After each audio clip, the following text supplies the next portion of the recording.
సంక్రాంతి అంటేనే సంబురం సందడి. అలాంటి సంబరాలు సందళ్ళు తెలుగు రాష్ట్రాల్లో అంబరానంటుతున్నాయి. అయితే తెలుగు నేలపైనే కాదు, ఉత్తర దక్షిణ భారతదేశంలోని చాలా ప్రాంతాల్లో సంక్రాంతి వేడుకలు ఘనంగా జరుగుతున్నాయి. ముఖ్యంగా ఒక్కో రాష్ట్రంలో ఒక్కో రీతిలో వారి వారి సాంప్రదాయ పద్ధతుల్లో పండుగను జరుపుకుంటున్నారు. భాష వేరైనా వాటి పేర్లు భిన్నంగా ఉన్న పండుగ మాత్రం ఒక్కటే. అందుకే సంక్రాంతి దేశవ్యాప్తంగా పండుగ గుర్తింపు పొందింది. చేతికొచ్చిన పంటను చూసుకొని అన్నదాత మురిసిపోయే పండుగ రోజు. అలాంటి సంక్రాంతి దేశ విదేశాల్లో కూడా జరుపుకుంటున్నారు. ఏడాది పొడవునా నెలకో పండుగ ఉన్నా తెలుగు రాష్ట్రాల వారికి సంక్రాంతే పెద్ద పండుగ. సంస్కృతిలోని గొప్పదనాన్ని ఆస్వాదిస్తూ ఆనందోత్సాహాలతో గడిపేందుకు సంక్రాంతి ఓ వేదిక. రంగురంగుల రంగవల్లులు, హరిదాసుల సంకీర్తనలు, గొబ్బెమ్మలు, గంగిరెద్దులు, గాలిపటాలు, కోడి పందాలు అన్నీ కలిస్తేనే పెద్ద పండుగ అదే సంక్రాంతి. పండుగ పర్వదినాన ఇంటికి వచ్చే బంధువులు గాలిపటాలు ఎగరేస్తూ సందడి చేసే పిల్లలు, ఇలా సంక్రాంతి అంటేనే ఓ సంబరం, ఓ ఆనందం. పండుగ వారం రోజుల ముందు నుంచే పల్లెల్లో శోభ వెల్లివిరుస్తుంది. రాష్ట్రమంతా పండుగ కల ఉట్టిపడుతోంది. ఎమ్మెల్యే కల్వకుట్ల కవితకు ఈడీ షాక్ ఇచ్చింది. ఢిల్లీ లిక్కర్ కేసులో కవితకు ఈడీ మరోసారి నోటీసులు జారీ చేసింది. జనవరి 16వ తేదీన మంగళవారం ఢిల్లీలోని ఈడీ కార్యాలయానికి వచ్చి విచారణకు హాజరు కావాలని సమన్లు జారీ చేసింది. గతంలో 2 సార్లు కవితకు ఈడీ అధికారులు నోటీసులు ఇచ్చారు. ఈ కేసులో 2 రోజులు విచారించిన ఈడీ తీరుపై కవిత సుప్రీంకోర్టులో పిటిషన్ కూడా వేశారు. ఈడీ విచారణ సమయంలో కవిత అరెస్ట్ అయ్యే ఛాన్స్ ఉందంటూ ప్రచారం జరిగింది. అయితే ఈడీ కవితను అరెస్ట్ చేయకుండా నిర్దోషి అని తేల్చకుండా అప్పటికి వాయిదా వేశారు. ఇన్ని రోజుల తర్వాత మళ్లీ కవితకు ఈడీ నోటీసులు జారీ చేయడంతో బీఆర్ఎస్ నాయకులు, కార్యకర్తల్లో టెన్షన్ వాతావరణం నెలకొంది. మరోవైపు ఢిల్లీ లిక్కర్ కేసులో ఇప్పటికే ఆప్ నేత మనీష్ సిసోడియా అరెస్ట్ అయి జైల్లో ఉన్నారు. లిక్కర్ పాలసీ స్కామ్ కేసులో ఢిల్లీ ముఖ్యమంత్రి అరవింద్ కేజ్రీవాల్ కూడా ఈడీ 4 సార్లు నోటీసులు ఇచ్చింది. కేరళ శబరిమలలో మకరజ్యోతి దర్శనం ఇచ్చింది. పొన్నం బలమేల్లో మకరజ్యోతి దర్శనం జరిగింది. ఈ మకరజ్యోతి దర్శనానికి భక్తులు పెద్ద ఎత్తున తరలి వచ్చారు. పంబ, పులిమేడ్, నీలికలకు వేలాది మంది తరలిస్తుండటంతో శబరిమల అయ్యప్ప నామస్మరణతో మారుమోగింది. 3 సార్లు జ్యోతి రూపంలో అయ్యప్ప స్వామి ప్రజలకు దర్శనమిచ్చారు. జ్యోతి దర్శనం కోసం పంబాలో స్వాములు పుణ్యస్నానాలు ఆచరించి స్వామివారి జ్యోతిని దర్శించుకున్నారు. మరోవైపు జ్యోతి దర్శనంకు వచ్చిన స్వాములు భక్తుల కోసం 10 చోట్ల వ్యూ పాయింట్లు ఆలయ అధికారులు ఏర్పాటు చేశారు.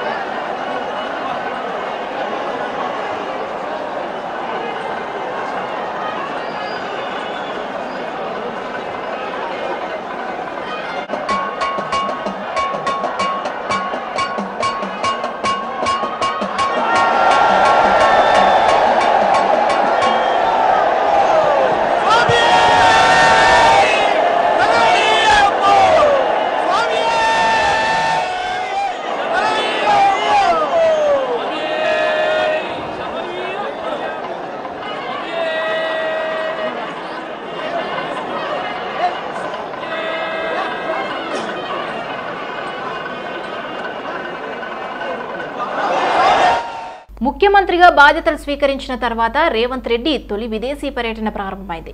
ఈ నెల 15 నుంచి 19 వరకు స్విట్జర్లాండ్లోని దావోస్లో జరగనున్న ప్రపంచ ఆర్థిక వేదిక 54వ వార్షిక సమావేశంలో పాల్గొనడానికి సీఎం నేతృత్వంలో తెలంగాణ అధికారిక బృందం తరలి వెళ్లింది. సీఎం రేవంత్ వెంట రాష్ట్ర ఐటీ పరిశ్రమల శాఖ మంత్రి దుద్దిళ్ల శ్రీధర్ బాబు ఉన్నతాధికారులు ఉన్నారు.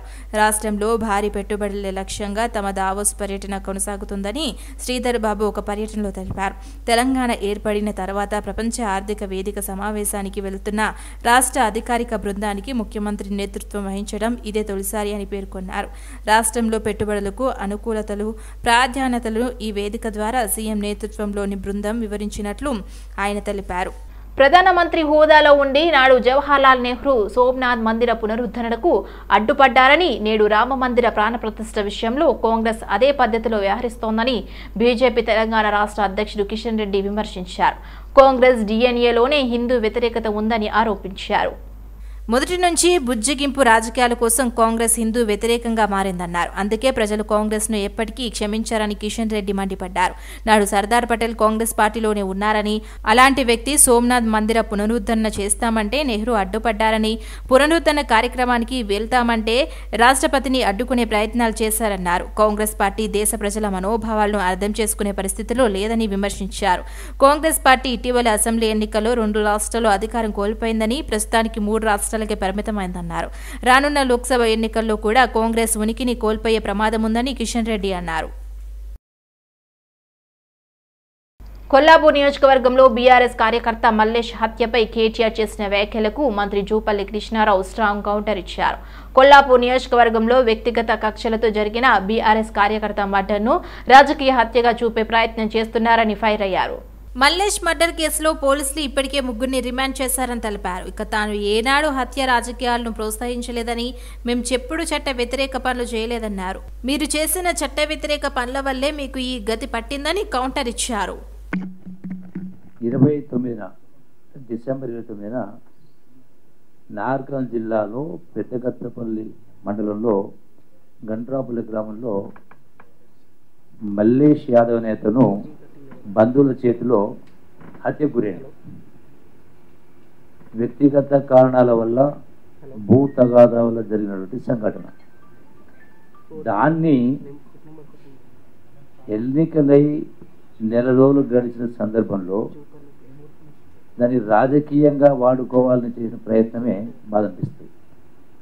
సో డెఫినెట్గా చనిపోయిన మల్లేష్ కుటుంబానికి పరామర్శించడం తప్పు లేదు. డెఫినెట్గా ఎవరు మరణించినా బాధనే ఉంటుంది. ఆ కుటుంబానికి మేము కూడా ప్రగాఢమైన సానుభూతి తెలియజేస్తాను. హంతకులు ఎవరైనా శిక్షించాల్సిందే. డెఫినెట్గా ఆ చర్య జరుగుతుంది. ఆల్రెడీ ఇప్పటికే వాళ్ళ 3 కూడా రిమాండ్ చేయడం జరిగింది. మీరు రాజకీయం చేస్తూ ఉల్టా చోరు కొత్వాలు కూడా అంటున్నట్టుగా మీరే మళ్ళీ మా పైన ఇంద్రశకం చేస్తే ఇది మీకు సరిపోయిన కాదు. ఇటువంటి ఇంకోసారి చేసి మీ ప్రతిష్టను దిగజార్చుకోవద్దని చెప్పి నేను కేటీఆర్ గారికి ఈతో కలుపుతా ఉన్నా.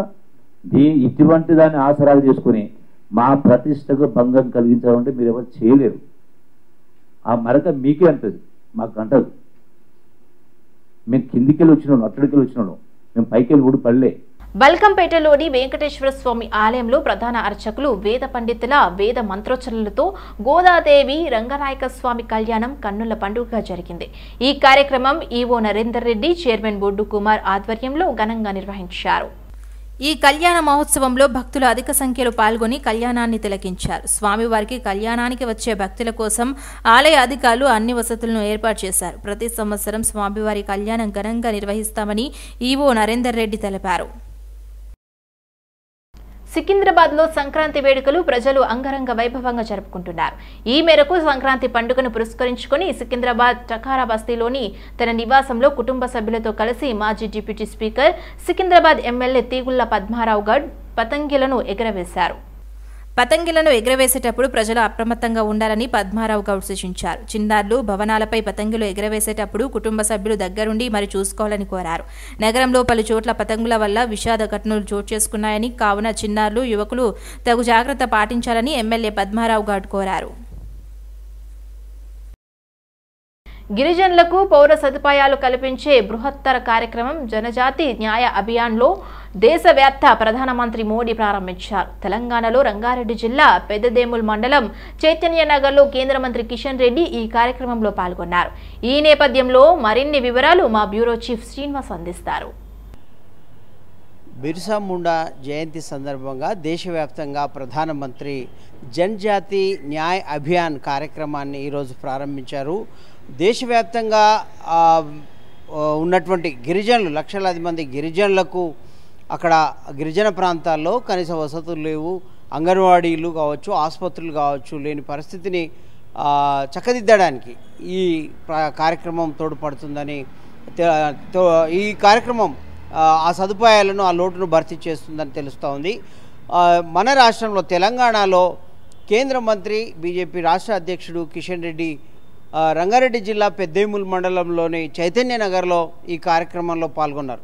దేశవ్యాప్తంగా చూసుకున్నట్లయితే ఈరోజు 1,00,000 ఇండ్లకు శంకుస్థాపన చేయడం జరిగింది. అలాగే 77 సంవత్సరాల తర్వాత 17 గ్రామాలకు మొదటిసారి కరెంటు స్తంభాలు వేయడం జరుగుతుంది.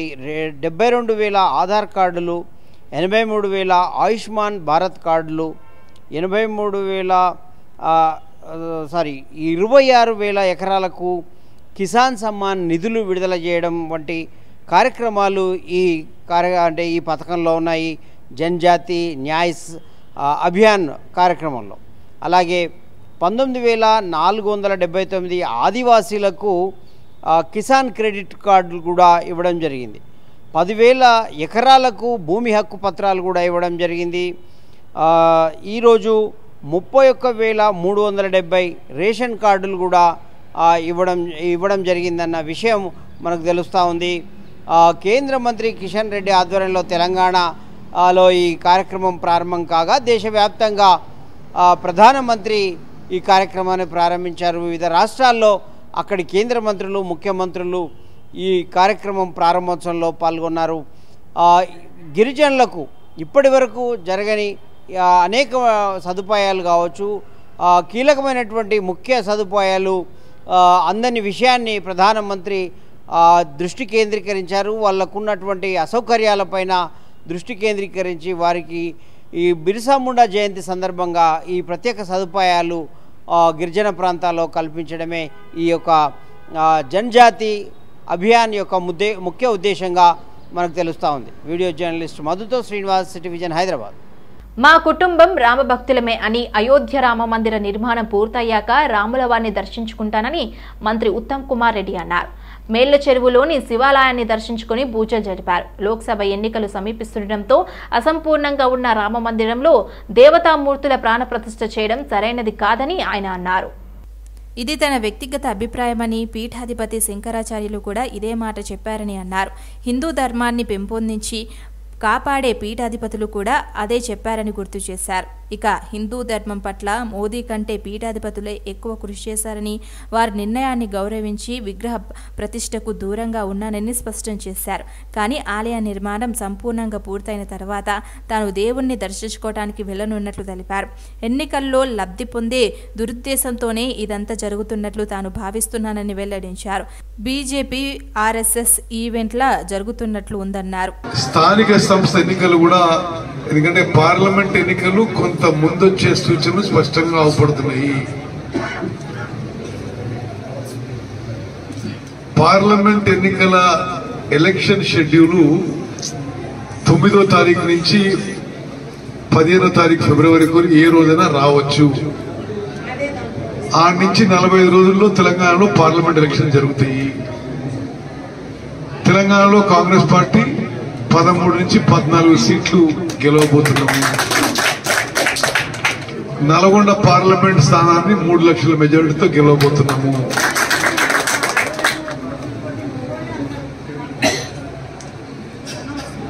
ఏ మ్యాండేట్ పైన ప్రజలకు ఇచ్చిన ఏ మ్యాండేట్ అయితే మేము ఇచ్చినామో, మాట ఇచ్చినామో, అధికార పార్టీ వాళ్ళు ఆతృత పడనవసరం లేదు. మణిపూర్ నుండి రాహుల్ గాంధీ భారత్ జోడో న్యాయ యాత్ర చేపట్టారని మాజీ ఎంపీ మల్లు రవి అన్నారు. మొదటి దశ భారత్ జోడో యాత్ర ద్వారా భారతదేశాన్ని ఏకతాటిపై తీసుకొచ్చే ప్రయత్నం చేశారని తెలిపారు. దేశంలోని ముఖ్య సమస్యలు, మణిపూర్లో జరిగిన అల్లర్లపై సమాధానం కోరిన ప్రతిపక్షాలను సభ నుండి సస్పెండ్ చేసి బిల్లులను పాస్ చేసుకున్నారని చెప్పారు. ప్రజా సమస్యలను అడ్డకుండా ప్రశ్నించకుండా అడ్డుకుంటున్న కేంద్ర ప్రభుత్వం ప్రజా వ్యతిరేక విధానాలను ఈ యాత్ర ద్వారా ప్రజల్లోకి తీసుకెళ్తున్నారని ఆయన వెల్లడించారు. పెట్టుబడులను మన రాష్ట్రానికి తీసుకొచ్చేందుకు రేవంత్ రెడ్డి నాయకత్వంలో ప్రపంచ ఆర్థిక సదస్సుకు వెళ్లాలన్నారు. 30 రోజుల పాలన ప్రజారంజకంగా సాగిందని, ఇచ్చిన అన్ని హామీలను అమలు చేయడానికి సిద్ధంగా ఉందని స్పష్టం చేశారు. బీఆర్ఎస్ శ్రేణులు మాత్రం ఓటమిని జీర్ణించుకోలేక ప్రభుత్వాన్ని విమర్శిస్తున్నారని, వ్యక్తిగత గొడవలతో జరిగిన హత్యను కాంగ్రెస్ పార్టీకి ఆపించేదే ప్రయత్నం చేస్తుందని మండిపడ్డారు. ఇక బీజేపీ రామ మందిరాన్ని రాజకీయంగా వాడుకుంటుందని ఆరోపించారు. కలిపి ఉంచే సమగ్రతను రక్షించడం కోసం, సమగ్రంగా ఉండటం కోసం భారత్ జోడో యాత్ర చేశామని చెప్పారు. మరి ఈ సందర్భంలో ఈ భారత్ జోడో న్యాయయాత్ర ఎందుకంటే భారతదేశానికి సంబంధించిన 130-140 కోట్ల ప్రజల సమస్యల్ని ఆ ఫోన్ కొద్దిగా అయితే నేను మాట్లాడుతాను, లేకపోతే ఇంకో బయటకు పోయాను మాట్లాడు. హోమ్ మినిస్టర్ గారు, ప్రధానమంత్రి గారు స్టేట్మెంట్ ఇవ్వాలని ప్రతిపక్ష పార్టీలు అడిగినప్పుడు దానికి సమాధానం చెప్పకుండా అడిగినటువంటి ప్రతిపక్ష పార్టీలని చరిత్రలో ఎప్పుడూ జరగని విధంగా 146 మంది ఎంపీల్ని లోక్సభ నుంచి రాజ్యసభ నుంచి సస్పెండ్ చేసి పార్లమెంటు నడిపించి పార్లమెంట్లో బిల్లులు పెట్టి ఏకపక్షంగా వారే బిల్లులు పెట్టుకోవటం, వారే పాస్ చేసుకోవటం జరిగింది. ఇది ఎప్పుడూ జరగలేదు. ప్రజల సమస్యల గురించి చర్చించే అవకాశం ప్రతిపక్ష పార్టీలకు ఇవ్వకుండా సస్పెండ్ చేశారు. దాని మీద ఎంత నిరసన తెలియజేసినా ముందు 30 మంది 40 మంది 50 మంది అడిగిన వాళ్ళంతా మమ్మల్ని అడిగేవాళ్ళు లేరు, మాకు హక్కు ఉంది అనే రకంగా సస్పెండ్ చేశారు. అందువల్ల పార్లమెంటులో ప్రజల సమస్యలకి పరిష్కారం చూపించడానికి, ప్రజలకి న్యాయం చేయటానికి అవకాశం లేదు. కాబట్టి రాహుల్ గాంధీ గారు ఇప్పుడు భారత్ జోడో న్యాయ యాత్ర అని పెట్టి ప్రజలకు జరుగుతున్నటువంటి అన్యాయం మీద ప్రజలకే వివరించడానికి. రంగారెడ్డి జిల్లా రాజేంద్ర నగర్ హైదర్గూడలో ఉన్న జనప్రియ ఉతోపియా అపార్ట్మెంట్లో ఉంటున్న పంజాబీలు లోహారి పండుగను ఘనంగా నిర్వహించారు. అపార్ట్మెంట్లో నివసించే పంజాబీలు సంక్రాంతితో పాటు లోహారి పండుగను ఎంతో ఆనందంగా బగాడా డాన్స్ చేస్తూ నిర్వహించారు. పంజాబ్లోని రైతులు తమ కొత్త పంటను కోసి ఇంటికి తీసుకెళ్లే సమయంలో పెద్ద ఎత్తున పండుగలాగా జరుపుకుంటారు. దీన్నే లోహారి పండుగ అంటారని జయప్రియ ఉతోపోయా అపార్ట్మెంట్ వాసి విశాల్ సింగ్ అన్నారు. అదేవిధంగా వివిధ రాష్ట్రాలకు చెందిన వాళ్ళు ఈ అపార్ట్మెంట్లో ఉంటూ కలిసిమెలిసిగా ప్రతి ఏడాది భోగితో పాటు లోహరి పండుగను అడుతూ పాడుతూ నిర్వహిస్తామని అపార్ట్మెంట్ వాసులు అన్నారు. ఈ సందర్భంగా చిన్నారుల నృత్యాలు అందరినీ ఎంతో ఆకట్టుకున్నాయి. జనప్రియ ఉతోపియా ఫ్లాట్ ఓనర్ और यहाँ पर हम जितने भी आपको दिखाई दे रहे हैं, आज लोहड़ी का त्यौहार जो पंजाब में बहुत धूमधाम के साथ मनाया जाता है। आज पंजाब में जो नई फसल काटी जाती है, आज से शुरू होता है फसल काटना, नई फसल आना, यानी कि जो किसान है वो जो अपना उगाया हुआ उनकी मेहनत का जो नतीजा है वो आज से मिलना उनको शुरू होता है। तो पंजाब में इसको नए साल के हिसाब से मनाया जाता है। तो हम लोग पंजाब से यहाँ हैदराबाद में जनाप्रिया उतोपिया में एज ए फ्लैट ओनर्स रह रहे हैं। काफ़ी यहाँ पर पंजाबी सिख हैं और जो यहाँ की कम्युनिटी भी है, तेलुगु पीपल्स और भी अपने जितने भी यहाँ पर कम्युनिटीज़ हैं, वो सभी मिलजुल के एकजुट होके सबका फेस्टिवल बहुत इंजॉय करके मनाते हैं। आज जैसे भोगी भी मनाया गया और वैसे ही आज लोहड़ी भी मनाया गया, तो हम भोगी में भी शामिल रहे और सभी यहाँ के हिंदू कम्युनिटी और तेलुगु पीपल सभी वो भी हमारे साथ लोहड़ी में भी बहुत प्यार से शामिल होके फेस्टिवल बहुत इंजॉय करते हुए मनाया गया। हम यहाँ पर सभी का शुक्रिया अदा करते हैं जो आप लोग, ये मैडम हमारे विजय మేడారం భక్తులతో కిటకిటలాడుతోంది. అసలు జాతరకు నెల రోజుల ముందే వనదేవతల దర్శనానికి బారులు తీరారు. సంక్రాంతి పండుగకి వరుస సెలవులు రావడంతో పెద్ద సంఖ్యలో తల్లులను దర్శించుకుంటున్నారు. ఆలయ పరిసరాలు అమ్మవార్ల నామస్మరణతో మారుమోగాయి. మహాజాతర దగ్గర పడుతున్న కొద్దీ మేడారం భక్తులతో రద్దీగా మారుతోంది. వివిధ ప్రాంతాల నుంచి వచ్చిన భక్తులతో ఆలయ పరిసరాలు కిటకిటలాడుతున్నాయి. వరుస సెలవులు కావడంతో ముందస్తుగా భక్తులు వచ్చి మొక్కులు చెల్లించుకుంటున్నారు. ఆదివారం ఒక్కరోజే 50,000కు పైగా భక్తులు తల్లులను దర్శించుకున్నారు.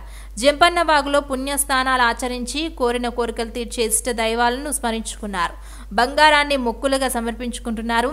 గద్దె వద్ద రద్దీ నెలకొనడంతో దర్శనం కాస్త ఆలస్యమైంది. మహాజాతరకు ఏర్పాట్లు చురుగ్గా కొనసాగుతున్నాయి. ముందుగా వచ్చిన భక్తులు ఇక్కట్లకు లోనవుతున్నారు. ప్రధానంగా జంపన్న వాగు వద్ద స్థానాల కోసం ఏర్పాట్లు త్వరగా చేయాలని భక్తులను కోరుతున్నారు. ప్రజాపాలనలో 5 గ్యారెంటీలకు దరఖాస్తులు ఆహ్వానించిన చాలా మంది ఇతర సమస్యలపై అర్జీలు సమర్పించారు. ఆయా దరఖాస్తుల కంప్యూటరీకరణ శరవేగంగా సాగుతోంది. స్వీకరించిన దరఖాస్తులో కేవలం గ్యారెంటీలను మాత్రమే నమోదు చేస్తున్న అధికారులు ఇతర పథకాల కోసం అందిన వాటిని పక్కన పెడుతున్నారు. పారదర్శకంగా లబ్ధిదారుల ఎంపిక జరుగుతోందని మంత్రి శ్రీధర్ బాబు పునరుద్ఘాటించారు. ప్రజాపాలనలో భాగంగా స్వీకరించిన 5 గ్యారెంటీల దరఖాస్తుల కంప్యూటరీకరణ శరవేగంగా సాగుతోంది. ఉమ్మడి కరీంనగర్ జిల్లా వ్యాప్తంగా 5 గ్యారెంటీలు సహా ఇతర పథకాల కోసం 12,36,938 దరఖాస్తులు వచ్చాయి. 5 గ్యారెంటీల కోసం 10,69,993 దరఖాస్తులు రాగా 1,66,945 అర్జీలు ఇతర సమస్యల కోసం వచ్చాయి. కరీంనగర్ జిల్లాలో గ్యారెంటీలకు 3,22,32 ఇతర అర్జీలున్నాయి. ప్రజాపాలనలో వచ్చిన దరఖాస్తులపై ప్రభుత్వ ప్రత్యేక దృష్టి సారించడంతో ఇతర సమస్యల కోసం అర్జీ పెట్టుకున్న మిగిలిన వారి వివరాలను భద్రంగా దాచిపెట్టారు.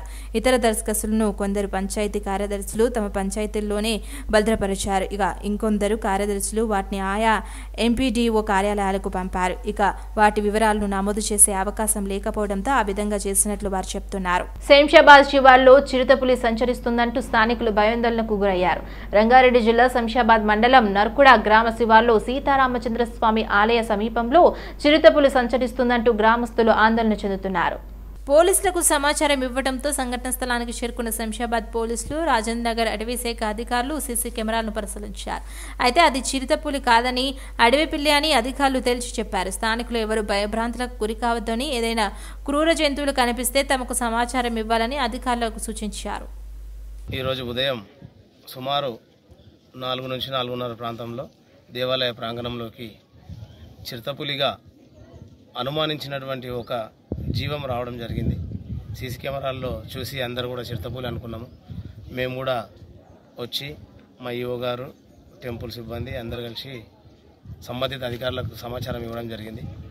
ఫారెస్ట్ ఆఫీసర్లు కానీ, శంషాబాద్ రూరల్ పోలీసులు కానివ్వండి వచ్చి సంబంధిత ప్రాంతాన్ని పరిశీలించి అది చిరుతపులి కాదు, జంగవిల్లి, కొంచెం పెద్ద సైజు ఉంది అని చెప్పి దాని పాదుకలు కానివ్వండి, దాని కదలికలు కానివ్వండి గమనించి చిరుతపులి కాదు అని చెప్పి నిర్ధారించడం జరిగింది. అందుకు గాను గ్రామస్తులు కానివ్వండి, అమ్మపల్లి దేవస్థాన భక్తులు కానివ్వండి, దేవాలయ ప్రాంగణ ఉన్నటువంటి రైతులు కానివ్వండి ఎలాంటి భయభ్రాంతులకు గురి కావద్దని కోరుతున్నాం. Thank you. అందరికీ నమస్కారం. నర్కుడ అమ్మపల్లి టెంపుల్లో చిరుతపులి వచ్చిందని సమాచారంతో కెమెరాలలో కనిపించింది. ఆ కెమెరాలలో చిరుతపులి అది జంగవిల్లి అనేది పెద్ద హైట్ తోటి ఉంటుంది కాబట్టి అది దాన్ని చిరుతపులిగా అని అందరూ గ్రామస్తులందరూ ఆందోళన చెందారు. దాని ఫారెస్ట్ డిపార్ట్మెంట్ గారు, మన శంషాబాద్ రూరల్ ఎస్ఐ గారు, సిఐ గారు వచ్చి అది చిరుతపులి అని నిర్ధారణ చేసింది. అట్లాంటి అప్పుడు శంషాబాద్ జంగవిల్లి అని డిక్లేర్ చేయడం జరిగింది. దీని గ్రామస్తులు కానీ మండల ప్రజలు కానీ ఎలాంటి ఆందోళన చెందొద్దని కోరుతున్నాం.